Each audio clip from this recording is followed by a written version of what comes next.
Assalamualaikum warahmatullahi wabarakatuh.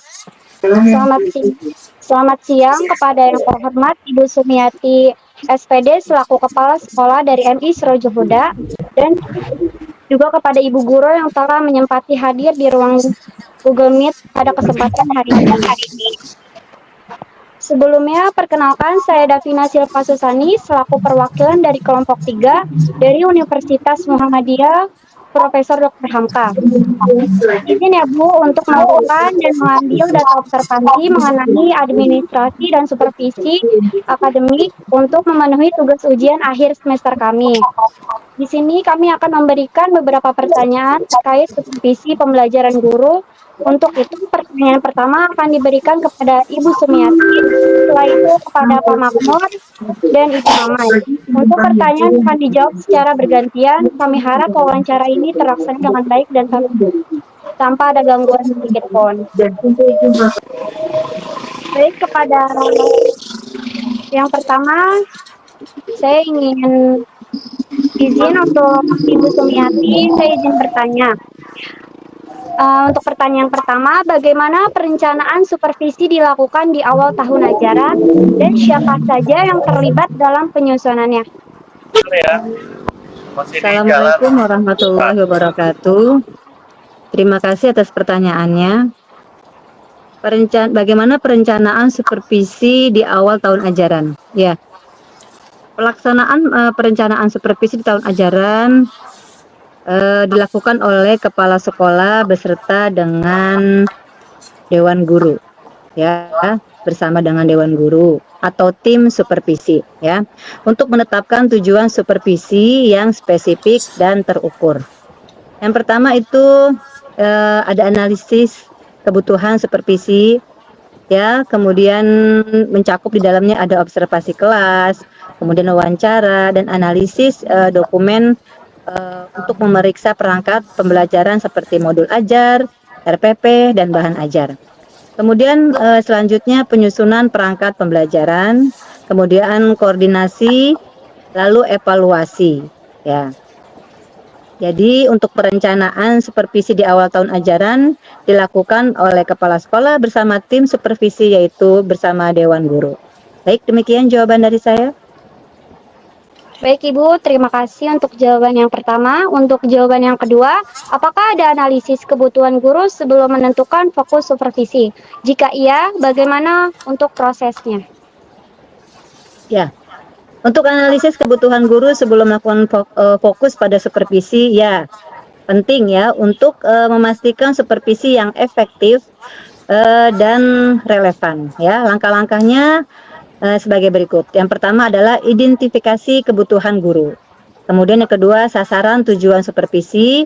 Lalu dilanjutkan dengan rencana metode dan libatkan guru dalam proses pembelajaran.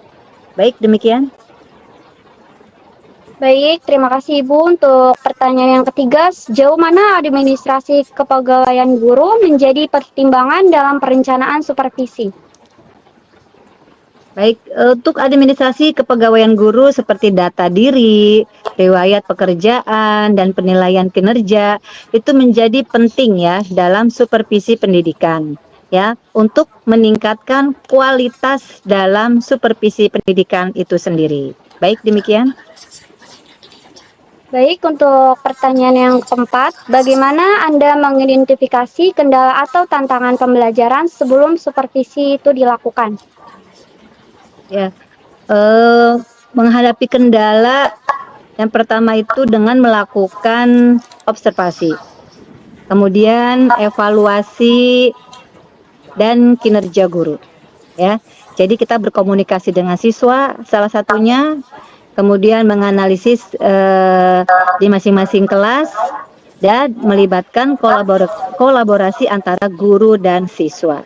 Baik, demikian. Baik Ibu, terima kasih untuk pertanyaan yang terakhir, yang kelima. Apakah ada diskusi awal antara supervisor dan yang disupervisi mengenai tujuan supervisi tersebut? Ya, ada. Sangat penting biasanya dalam tahap pra-observasi ya, atau pertemuan awal. Ya, aspek yang diobservasi itu disepakati mengenai proses supervisi. Poin-poinnya antara lain yaitu tujuan pembelajaran, kemudian tujuan supervisi, aspek yang diobservasi, cara untuk observasi, kemudian hasil yang diobservasi. Baik, demikian jawaban dari saya. Baik, Ibu Sumiati, terima kasih atas jawabannya. Untuk selanjutnya akan dilanjutkan oleh teman saya. Baik, sebelumnya izin Davina kepada Pak Budi, kan tadi sempat keluar dari ruang Google Meet ya. Mungkin bisa dilanjutkan sama Aziza dulu ya oleh Bu Mai. Baik. Untuk pertanyaan pertama, Bu,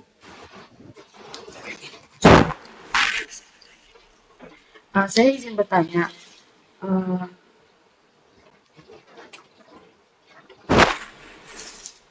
Bagaimana perencanaan supervisi dilakukan di awal tahun ajaran?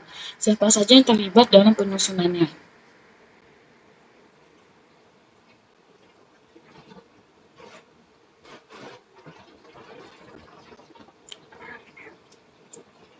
Maaf, ini pertanyaan untuk masih kepala sekolah atau kepada Dewan Guru, Ibu Guru? Kepada Dewan Guru, Ibu. Dewan Guru, Ibu Mam. Oh, Iya, Ibu Mamai kepada Bu berarti. Mai. Iya. Ya baik, Ibu Mamai dipersilakan untuk menjawab.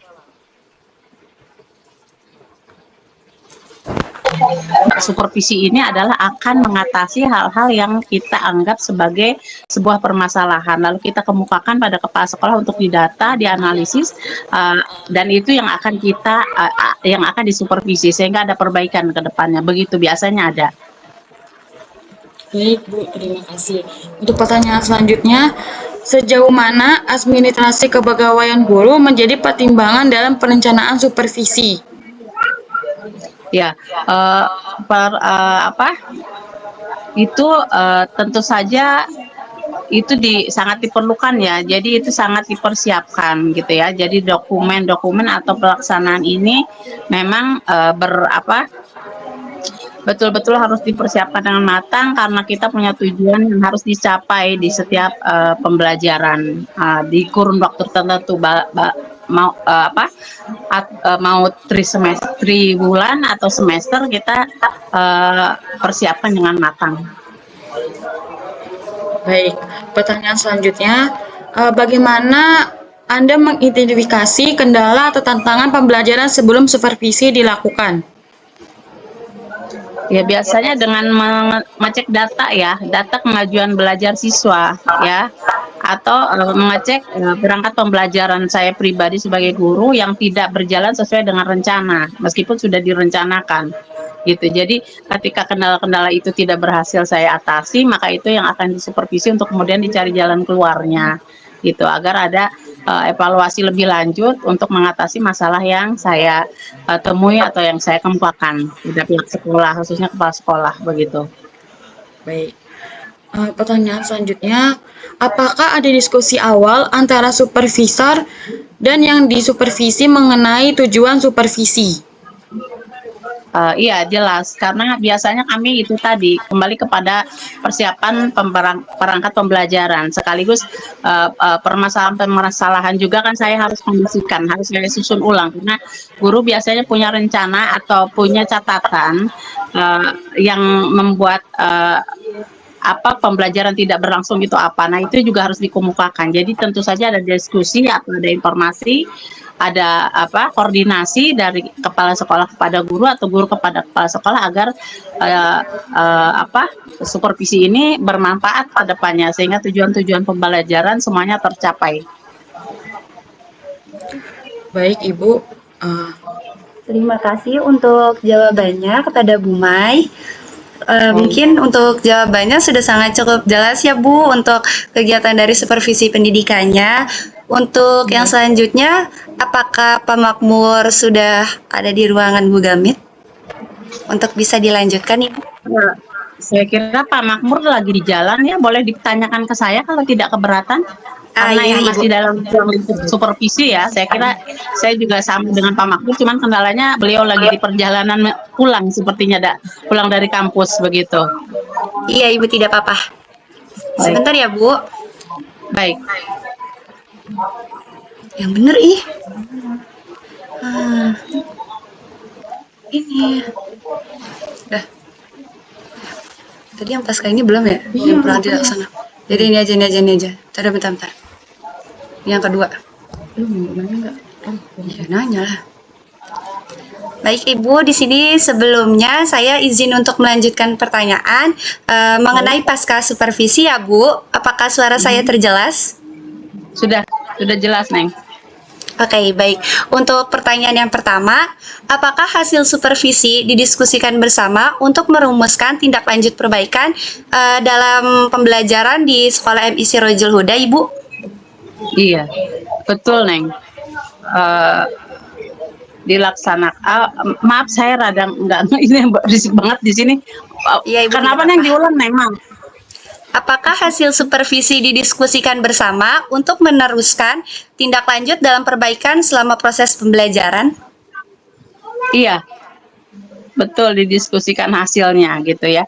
Jadi kalau misalnya supervisi kemudian bisa mengatasi menemukan jalan keluar untuk perbaikan dalam proses KBM, maka itu juga dikomunikasikan kepada kami sebagai pelaksana ya dalam proses KBM. Kalau pun tidak ada tidak menemukan jalan keluarnya, maka akan dilakukan cara-cara untuk meningkatkan untuk menghilangkan atau mengurangi kesulitan-kesulitan atau masalah di saat pelaksanaan KBM, begitu, Neng. Baik, terima kasih Ibu. Untuk pertanyaan yang kedua, sebelumnya saya izin bertanya, sejauh mana hasil supervisi berdampak terhadap peningkatan mutu pembelajaran di dalam kelas menurut dari Ibu sendiri? Ya, dengan adanya supervisi saya ngerasa ada peningkatannya, Neng, karena supervisi itu kan sebetulnya untuk mengecek kesulitan, lalu kita mengatasinya sama-sama gitu, agar ada koreksi juga dari kepala sekolah atau dari pimpinan kepada guru-guru agar bisa mengatasi kekurangan atau kelemahan proses belajar mengajar gitu kan. Jadi kalau diadakan supervisi, jadi kita juga guru-guru jadi tahu kelemahan itu, cara mengatasinya begini begitu. Jadi tentu saja supervisi berdampak pada adanya peningkatan atau perbaikan di KBM atau di proses belajar selanjutnya di waktu berikutnya begitu. Jadi sangat berdampak, Neng. Baik, terima kasih Ibu untuk jawabannya. Untuk soal yang ketiga, bagaimana hasil supervisi yang digunakan untuk merancang program pelatihan atau pengembangan profesional dalam hal pembelajaran Ibu? Iya, jadi hasil supervisi itu kan jadi pada akhirnya itu kan membentuk sebuah narasi masukan ya, Neng. Masukan yang sifatnya konstruktif atau membangun ya. Jadi pada proses belajar di semua kelas yang di semua guru dan semua kelompok di dalam kegiatan belajar mengajar. Jadi itu masukan itu lalu kita evaluasi bareng bersama, kemudian diaplikasikan pada proses belajar mengajar. Ya, yang kelihatannya terlalu sulit atau diatasi atau masalahnya yang terlalu serius, maka kita akan cari langkah-langkah termudah untuk bisa mengaplikasikan atau menuangkan hasil evaluasi itu kepada proses pembelajaran gitu. Jadi itu memang dipakai, hasil supervisi ini dipakai sebagai sarana perbaikan dan kita akan mengusahakan untuk mengganti metode barangkali atau kita menambah jam belajar barangkali gitu ya. Jadi ini supervisi ini sangat berhubungan sekali dengan perbaikan pada keadaan proses belajar mengajar di sebuah sekolah, khususnya di sekolah kami begitu. Jadi supervisi itu betul-betul digunakan sebagai cara atau sarana untuk melakukan perbaikan begitu. Baik, terima kasih Ibu untuk jawabannya. Untuk pertanyaan yang keempat yaitu apakah ada tindak lanjut terhadap masalah administrasi kepegawaian yang ditemukan selama supervisi pendidikan?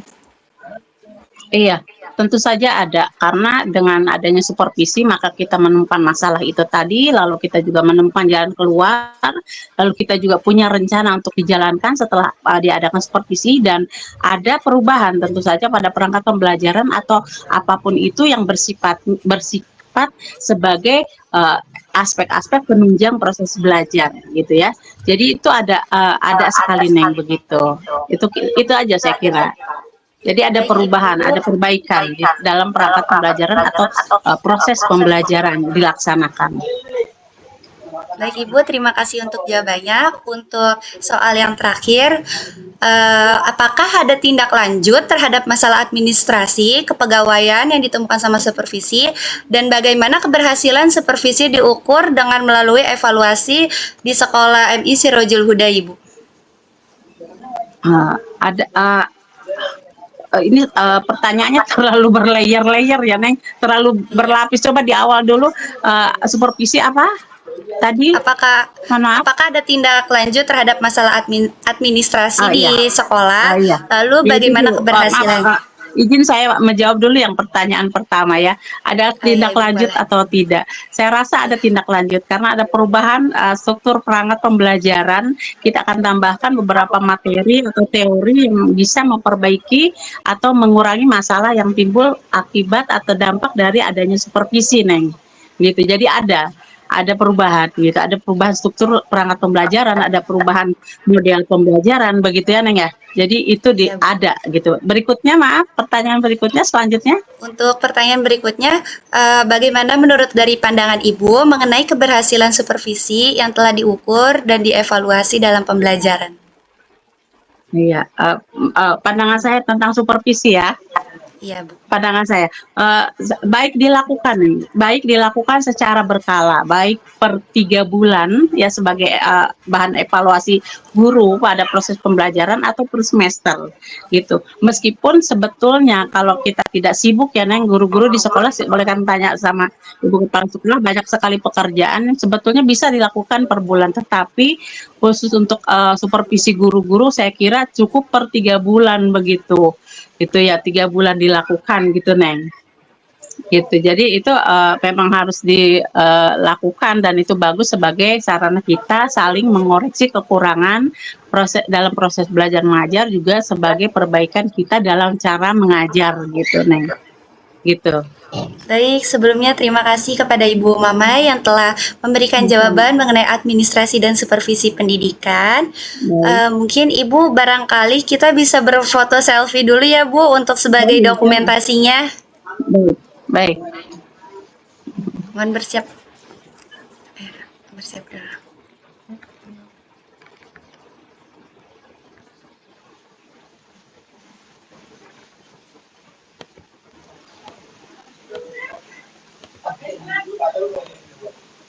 Sudah, baik. Terima kasih Ibu. Untuk yang selanjutnya akan saya kembalikan lagi kepada Davina selaku pembawa host dalam pelaksanaan observasi. Silakan Davina. Baik.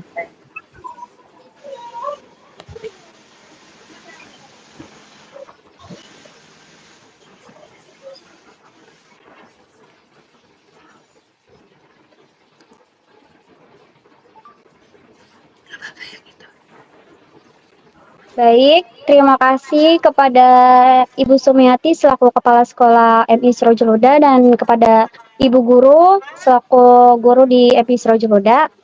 Terima kasih banyak karena telah membantu kami dalam tugas administrasi di sekolah di kampus kami. Sebelumnya mohon maaf jika tadi ada salah kata dan pokoknya jika ada salah kata mohon maaf. Terima kasih. Wassalamualaikum warahmatullahi Warahmatullahi wabarakatuh. Terima kasih Ibu. Sehat-sehat ya Ibu. Terima kasih sama-sama. Sukses. Assalamualaikum warahmatullahi wabarakatuh. Assalamualaikum warahmatullahi wabarakatuh. Waalaikumsalam warahmatullahi wabarakatuh.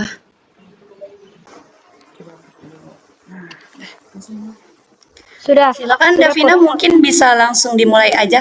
Screen recordnya sudah nyala. Nomor 3 ya? Soal nomor 3 ya? Dari nomor 1. Baik. Baik. Izin untuk pemakmur, saya di sini izin bertanya. Ya. Untuk pertanyaan yang pertama, metode supervisi apa yang dilakukan atau dari klasikal, individual, kolaboratif, dan mengapa metode tersebut dipilih? Untuk jawaban nomor 1 secara individual, karena kalau tidak secara individual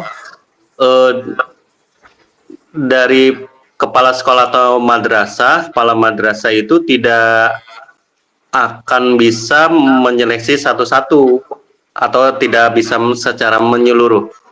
Itu jawabannya. Baik, terima kasih Bapak untuk jawabannya. Untuk selanjutnya, pertanyaan yang nomor 2. Bagaimana proses pengamatan atau pendampingan selama supervisi berlangsung? Untuk proses pengamatannya secara langsung. Untuk pendampingannya juga secara langsung.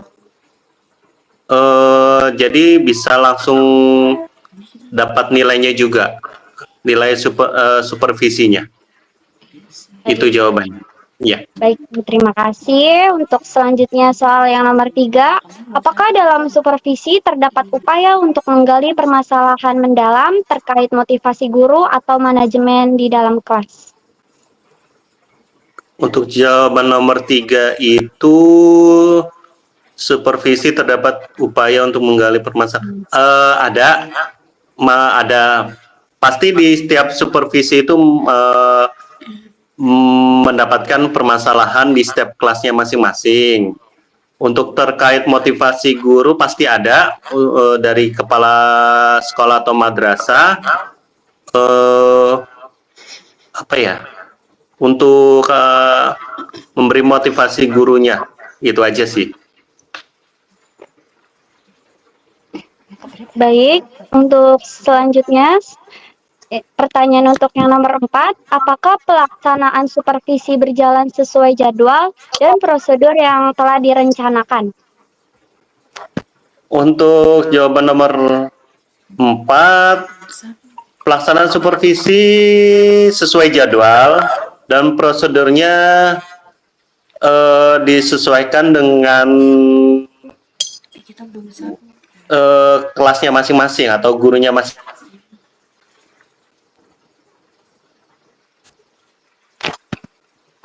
Baik, terima kasih Bapak. Untuk yang terakhir, soal yang kelima, bagaimana peran sarana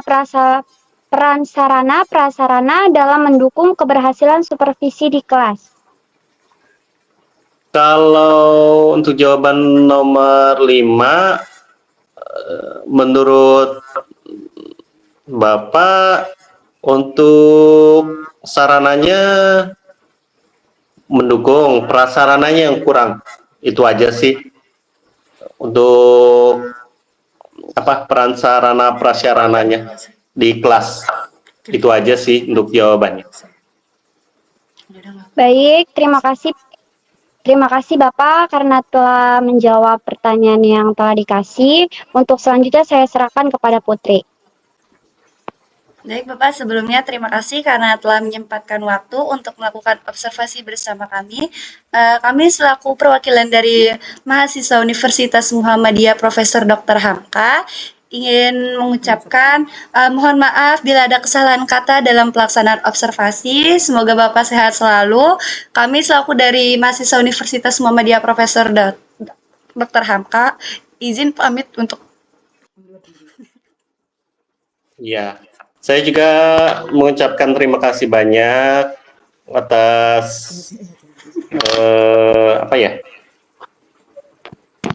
Zoom-nya juga. Mohon maaf juga tadi agak terlambat karena saya masih di jalan. Itu aja tadi. Bapak, tidak apa-apa. Terima kasih sudah menyempatkan waktunya untuk bergabung di Zoom. Iya, makasih. Sehat-sehat, Pak. Ya, makasih sama-sama, sehat-sehat. Makasih Pak. Assalamualaikum. Waalaikumsalam warahmatullahi wabarakatuh.